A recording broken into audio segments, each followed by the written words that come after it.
ఈ అంత్య దినాల్లో భక్తి విధానం ఎలా మారిపోయింది అని అంటే నిశ్చలనంగా మారిపోయింది. నిశ్చలనంగా మారిపోవడం అంటే అర్థం ఏంటో తెలుసా?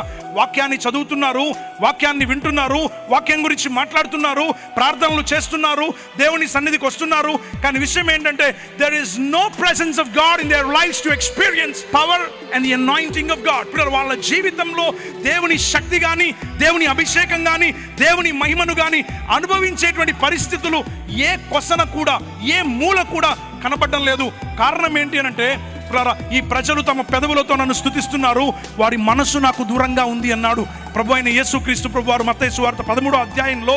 ప్రభువా, నువ్వు ఎందుకు మర్మంగా మాట్లాడుతున్నావు? Why are you speaking in parables? నువ్వు మర్మంగా ఎందుకు మాట్లాడుతున్నావు అంటే ఆయన అన్నాడు, ఇదిగో పరలోక రాజ్య మర్మాలు మీకు ఇవ్వబడ్డాయి కానీ వారికి ఇవ్వబడలేదు.